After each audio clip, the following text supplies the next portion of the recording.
Past indefinite tense. Past indefinite tense, इसमें देखो पहचान जो होता है, जिस हिंदी वाक्य के अंत में आ ए ई या था थे थी रहे, जिस हिंदी वाक्य के अंत में आ ए ई या था थे थी रहे, तो हम लोग इसमें second form of the verb का प्रयोग करते हैं, second form of the verb का प्रयोग करते हैं। और दूसरा नियम है कि did plus first form of the verb. अगर हमारा सेंटेंस में कहीं भी डिड आ जाता है तो हम फर्स्ट फॉर्म का प्रयोग करते हैं। डिड हेल्पिंग वर्ब है, डिड हेल्पिंग वर्ब है, ठीक है। जैसे चलिए हम लोग सेंटेंस बनाते हैं कि वह गया, वह गया। देखो जाना होता है, जाना का क्या होता है, टू गो, टू गो का मतलब हो गया जाना। और इसका वर्ब का रूप क्या होता है, गो, वेंट, गॉन। तो second form of the verb, second form क्या है, वेंट है। तो वह का हो गया ही, और ही वेंट, ही वेंट। वह नहीं गया था, देखो यहाँ पे इसमें गया भी लिखे, इसमें था भी लिख दिए। वह नहीं गया था, वह नहीं गया था।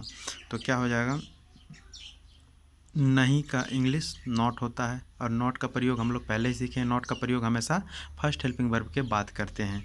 तो हेल्पिंग वर्ब यहाँ पे क्या है, डिड है। तो he did not, he did not. अब देखो यहाँ पे क्या लिखे हैं, डिड के बाद फर्स्ट फॉर्म हो जाएगा, तो फर्स्ट फॉर्म क्या है, गो। ही डिड नॉट गो, वह नहीं गया था।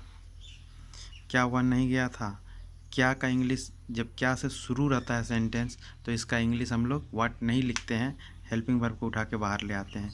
तो did, did he not go, did he not go, ये क्वेश्चन है। वह क्यों नहीं गया था, क्यों से क्वेश्चन बन रहा है, जिससे क्वेश्चन बनता है उसको सबसे पहले लिखते हैं, क्यों का वाई हो गया। और ये डब्ल्यू एच है, डब्ल्यू एच के बाद हमेशा हेल्पिंग वर्ब लिखे हैं। तो why did, why did he not go, why did he not go. मैंने खाना खा लिया, मैंने खाना खा लिया।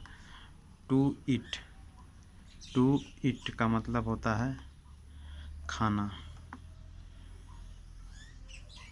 खाना खा लिया। Eat ate eaten, eat ate eaten. तो मैंने का हो गया आई, आई एट,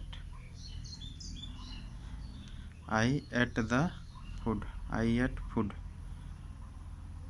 द नहीं भी लिख सकते, आई एट फूड।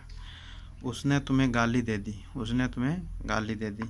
देखो गाली देने का एब्यूज होता है, एब्यूज। टू एब्यूज मैंने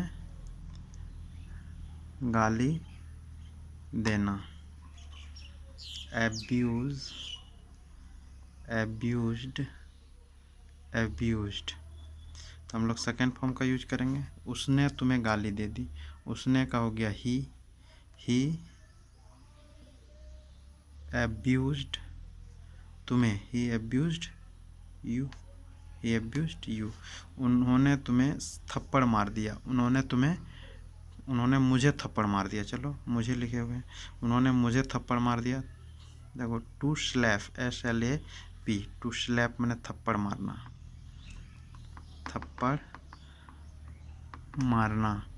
तो क्या हो जाएगा, स्लैप, स्लैप्ड, स्लैप्ड। तो क्या हो जाएगा, उन्होंने, दे स्लैप्ड, दे स्लैप्ड मी है, दे स्लैप्ड मी। हमने अंग्रेजी सीख ली, हमने अंग्रेजी सीख ली। टू लर्न मैंने अंग्रेजी सीखना बताए थे, टू लर्न मैंने सीखना, टू लर्न इंग्लिश मैंने अंग्रेजी सीखना। तो हमने का वी हो गया लर्न, लर्नड लिखे थे ना, LEAR, यहाँ पे लिख देते हैं पहले। टू लर्न मैंने सीखना, LEARN learn, LEARNT learned, LEARNT learned, learn learn learned. इसका प्रयोग करेंगे, we learned, LEARNT, we learned English, we learned English. मैंने तुम्हें पहचान लिया, मैंने तुम्हें पहचान लिया, पहचानना। देखो टू रिकॉग्नाइज, RECOGNIZE, रिकग्नाइज माने पहचानना, पहचानना, रिकग्नाइज, रिकग्नाइज्ड, रिकग्नाइज्ड। तो मैंने आई रिकग्नाइज्ड यू, मैंने तुम्हें पहचान लिया। देखिए ये पास्ट इंडेफिनिट टेंस है। पास्ट इंडेफिनिट टेंस में हम लोग बहुत कम सेंटेंस बनाए, 9 सेंटेंस ही बनाए हैं सिर्फ, लेकिन बहुत इम्पोर्टेंट चैप्टर है ये। और इस चैप्टर का हम लोग और भी सेंटेंस को बनाएंगे कल। और कुछ कुछ चीज़ें होता है, देखो मिलता जुलता प्रतीत होगा। देखो प्रेजेंट,